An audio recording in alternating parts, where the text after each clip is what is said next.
Oh, hello, everybody. Keep it going for Diane and for Gluckstein Lawyers and all of the organizers of this incredible event. Give me a moment while I look at the thing that gives me most anxiety, which is the clicker. Okay, I think I got it. What an incredible day we have all had, right? Oh my gosh. This event has been spectacular. This venue is beautiful. I can't think of a better place to spend a day. It's so gorgeous it almost makes you forget that you drove in Toronto traffic to get here. Isn't that nice? I didn't drive myself. I took an Uber today, and when I pulled up in front, the Uber driver went, "Do you live here?" And I said, "Yes, I'm doing very well." So I'm very glad to have impressed him. What an incredible day of talks we have had. I have loved listening to all of the speakers that we've had, such incredible experts, people with fantastic resumes, expertise. It's been so inspirational and moving and educational, and now you have me. Me as well. I am so happy to be here. I do not work in healthcare. I am not a therapist or a social worker, despite how many people in my life treat me like one. I just have a resting good listener face, so I have that effect. You should have seen how chatty the Uber driver was. On his way, I got his whole life story. Everybody tells me their secrets. But I am, come on, clicker, a stand-up comedian. When Diane reached out to me about speaking at this event, I was so excited when she told me about 20 years of this conference. That's incredible. I think it's such a meaningful and important topic, and it resonates so much with me personally as well that it made me so curious how Diane found my work to connect me with this event. So I thought, has she maybe heard an episode of my mental health podcast? Had she seen my storytelling show about resilience and learning to trust your instincts? Has she seen my mental health themed special on CBC? Has she heard me on The Debaters arguing about anxiety being your friend, right? It could be any of these things. Or maybe it isn't my comedy career at all. I actually used to have a day job working in the MVA space, so maybe she found me through that. And come to find out, it was none of those things. She Googled woman comedian Hamilton. And I was the first result. So I'd like to thank Diane, Google SEO, and my last name for bringing me here in front of you today. It's the weirdest way I've ever gotten booked for a gig, but I thought this woman has clearly had a long day. So I have to say yes. I can't say no to her at this point. Make her move on to the second search result.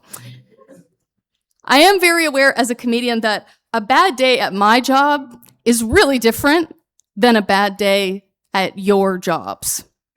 Okay, a bad day at my job is just that maybe people didn't laugh enough. All right, that's pretty low stakes. Or maybe there was a drunk person in the front row. I have my eye on you. Just so you know, I'll be keeping an eye out. Or, maybe somebody took an unflattering stage photo of me. I didn't realize how much I make that face. That last one really did me dirty. I've got to say that one really hurt a lot. But me saying that I know what it's like for you would be like me saying that I know what it's like to be a parent because I have a dog, right? Which I would also do. I would also do that. But I'm not here to teach you about compassion fatigue or self-care. I know that all of you know more about that topic already than I do. I am just here to use my very specific set of skills to talk about how we stay sane when things suck so bad that you want to dunk your head in a bucket of water and scream as loud as you can. Does that resonate? I manage hard times with humor, to the occasional frustration of my therapist.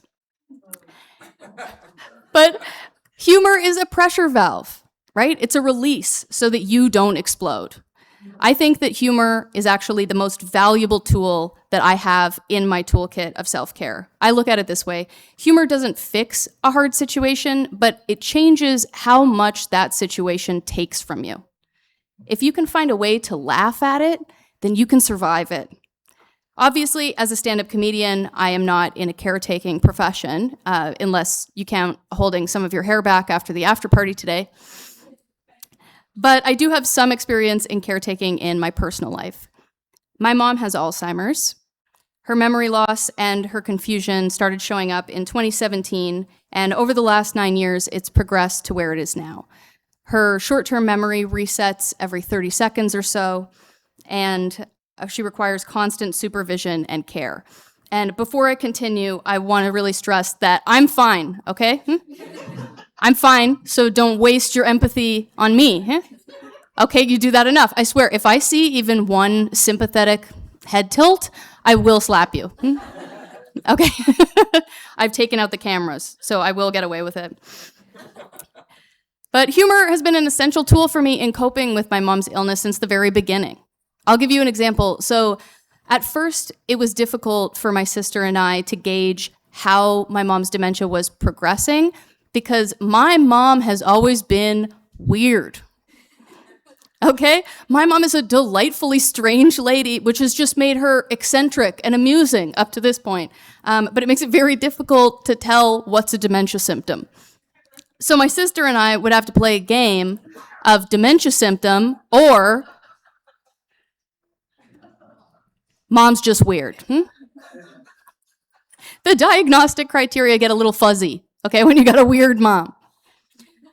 For example, my mom has always been what I would describe as hoarder light.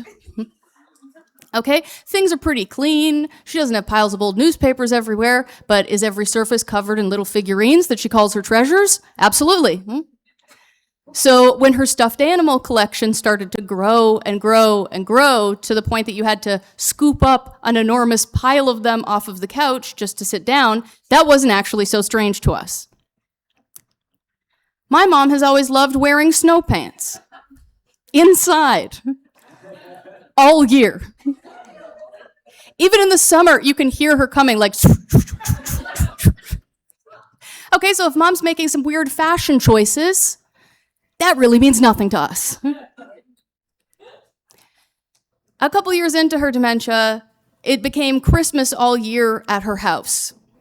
All right, she has Christmas lights that she keeps up inside. She has an artificial Christmas tree that stays standing all year long.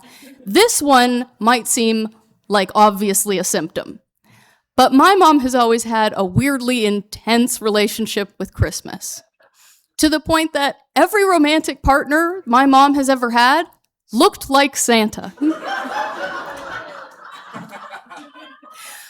I'm pretty certain that my mom has a romantic crush on Santa Claus, which of course is how we all feel about him, right? But that's deeply relatable to all of us, I'm sure. My mom befriended our mall Santa when I was growing up. She worked at a store in the mall, and on her lunch breaks, she would go and take a walk with Santa.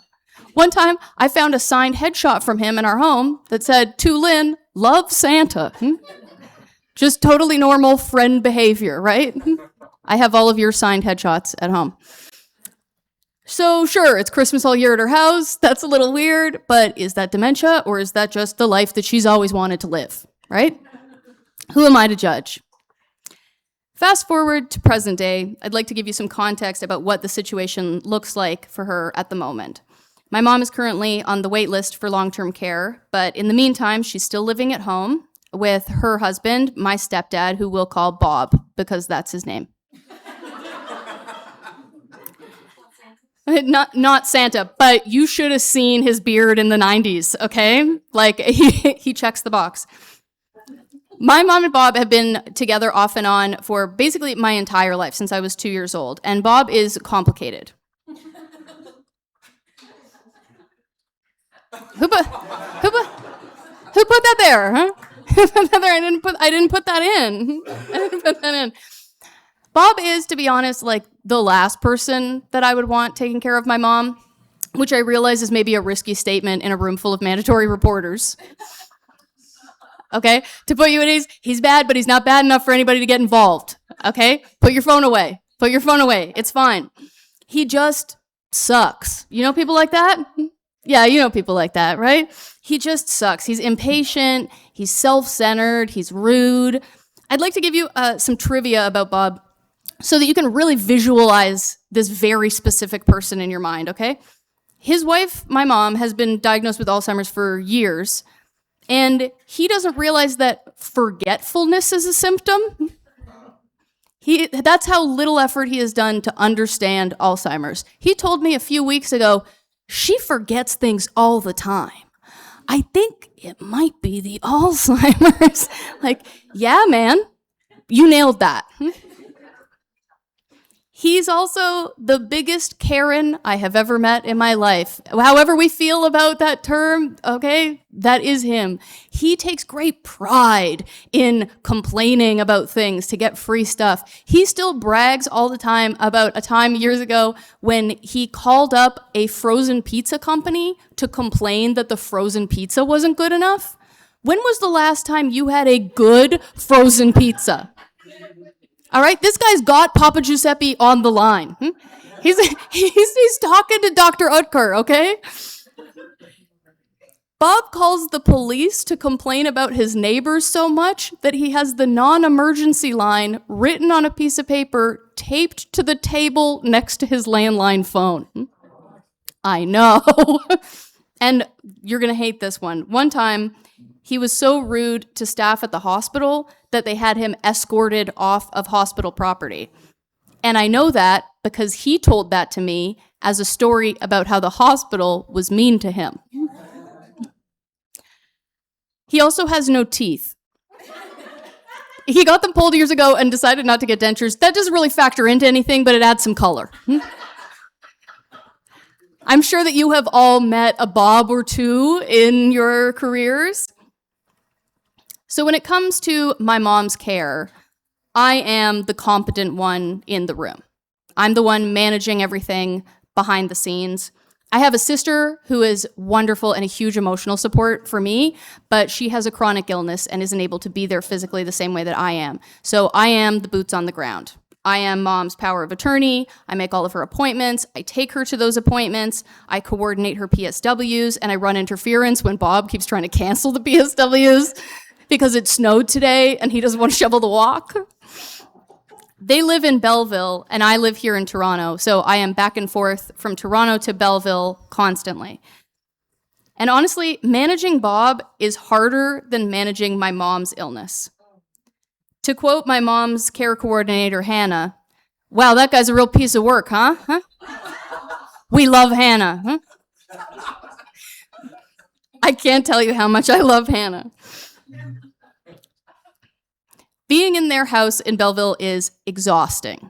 It might not surprise you that the vibes suck, but even the basic layout of their house is exhausting. The room that I stay in there doesn't have a door. It's just up the flight of stairs, just open. They have a wall clock in every room, and they all tick at slightly a different time. Doesn't that just give you shivers, just even hearing about that? Vibes-wise, between me and my mom and Bob, I can paint a little bit of a picture by telling you an anecdote from a recent visit where my mom, as her dementia has progressed, has become more and more childlike in a way that is actually, honestly, like very sweet and adorable a lot of the time. And we were having this really nice moment where I was entertaining her by making one of her stuffed animals dance, and she's loving it. And a salesman comes to the door, and Bob shoos them away, and this has ruined Bob's day. All right, Bob is suddenly super worked up, and he's like, well, there goes the day. There goes the day. It was a pretty nice day up to that point, but then that guy came, and now it's ruined. And he's all upset about it, so I start gentle parenting him. Right? I'm like, it seems like you're having some big feelings about that salesman. When I'm having big feelings, sometimes it helps to move my body. Is there maybe something that you could do to discharge some of that? Maybe you could go for a walk. You know, I'm saying all of this while making the stuffed animals dance, and people wonder why I don't have kids yet. Okay, I do. I'm busy raising my parents. It's like this every visit. A few years ago, I felt so stuck because this was just taking such a toll on me mentally, and I was dreading every visit there so much. I found myself avoiding their calls and pushing back my visits, but I knew that I needed to keep showing up for my mom. I needed to make sure that she's being taken care of. There was one part of these visits that I genuinely enjoyed, which was going back home. Not just because it meant that I wasn't there anymore, but because I really looked forward to the ride home with my husband where we could debrief about all of the crazy stuff that had happened on this visit. I loved it. We'd talk about all the things that Bob said. We'd laugh like crazy doing impressions of him. We would talk about what we thought was the weirdest part of the visit and try to one-up each other with, no, this is what I overheard. No, this is what I overheard. And it made me realize that humor is the key. It's how we survive. Sometimes things are just so bad, so dark, that it is hilarious somehow. It doesn't make it better, but it makes it survivable. So that's when me and my husband came up with an idea for something that we call Belleville Bingo. We made a list of, really? You play bingo in Belleville? It might be different. The card might be different. We made a list of all of the weird, wacky, and unavoidable things that would happen every time we went to visit them in Belleville, and we put them on a bingo card. And this changed everything. Suddenly, all of the things that would annoy me, the frustrating patterns, now had a different flavor. When one of these inevitable things would come up, we would give each other an annoying look and go subtly to our little bingo cards. It's not that things weren't hard anymore, but it's that there was something new, a layer of amusement. So behold, Belleville Bingo, including such hits as Bob went to the doctor. He's going to tell you about it. He's going to tell you about it. And depending on how he wants you to react, he's going to tell you he's either the sickest or the most healthy person who's ever lived. We've got Bob loves having no teeth. He tells us it was the best decision he ever made. We've got Bob shows us a picture of Jimmy Buffett. That's a greatest hit. That happens every time. He one time met Jimmy Buffett, and he thinks that my husband will be really impressed, and newly impressed every time he shows it to us again. We've got Mom refuses water. This could also go on the list of, is it a dementia symptom or is Mom just weird? Because I have never seen my mom drink a glass of water in my entire life. Okay, to the point that I had also never been handed a glass of water, and I don't think I drank a glass of water not at a meal until I was 17 years old. I was at a boyfriend's house, and he poured himself a big glass of water and started drinking it, and I laughed at him. I laughed at him, and I was like, what are you doing? He's like, drinking water. And I was like, oh my gosh, maybe we're supposed to be doing that. Recently, my mom was in the hospital, and I tried to get her to drink water. She took a sip, and she went, ugh, boring, and pushed it away from her. We've got anything UFOs up in the corner there. My parents love anything to do with aliens, okay? Somehow, all of the alien programming on the Learning Channel. Isn't that unfortunate? We've got, this is a classic, Bob got a great deal. Of course he did. We've got Bob talks about the one PSW that he didn't like. He didn't like that she ate one of his chocolates. How dare she? We've got Bob says something racist. That's probably not a surprise. We've got Bob rewinds a show unnecessarily. Okay? You're sitting down with him. He's making you watch things that he's taped specifically for you on his DVR. Okay? In theory, very sweet. But none of them are your taste. And if you don't react enough to the moment that he was hoping you'd enjoy, he will rewind it and he will play it again. This is my gift to you. Okay, this works with a difficult person in your life. This will work with your work. Anything that is frustrating to you, you can gamify it and turn it into something that you might actually enjoy or find funny. I am so confident that this will work for you, and you might already even be thinking of what would be on your own personal bingo card. Am I right? Yeah, I see some nods. We're already thinking about it, right? So I thought for inspiration that I would provide you with an example. So I polled over 100 social workers to create social work bingo. This is organic farm-to-table bingo, okay, that I have brought to you from real social workers. It includes coffee, tea went cold, had to enforce a policy that went against your values. Someone tells you that you need more self-care. Keurig has no pods. You finally sit down and get immediately interrupted. That one's relatable to probably everyone in the room. A crisis happening at 4:55 p.m. Supervisor says, use your clinical judgment. Bodily functions and or fluids. I was very disturbed with the examples that I got for that one. Client ghosts you after a breakthrough. Quick question that is not quick. Documentation took longer than the interaction. Canceled session. Couples counseling, where in 5 minutes you hope they divorce. Client thinks that you have unlimited access to houses and apartments. we got a table back there that's really resonating with that one. You needed to use coping skills as much as the client. Client texts you after 10 p.m. or before 7 a.m. Copier jams while the client is waiting for their originals. Bedbug, lice, or scabies scare. Wow, that one really brought back some trauma within here. No. But we hope that you never get that one. We hope that one stays unmarked. Playing Uno with a kid or teen who absolutely does not want to talk to you. Trying to discuss a complex case and request more resources, get told, build more rapport. A resource has been provided 199 times. Client doesn't actually engage with it until the 200th time. I have been that client. Just saying. People passing around an inappropriate case or client like a hot potato instead of referring them out. Chased by a dog or other pissed off animal leaving a home visit. One person I talked to got chased by a pet duck. And then finally, hallway chat turned into a short therapy session. Yes. Make some noise if any of those are relatable to you.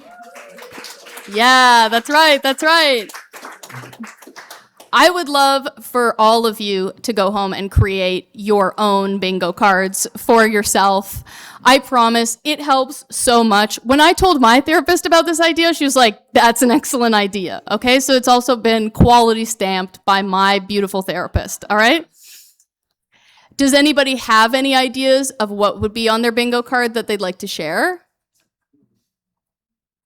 We're shy. Okay, that's fine. That's fine. You can keep it to yourself. But I encourage you to share it with each other, okay?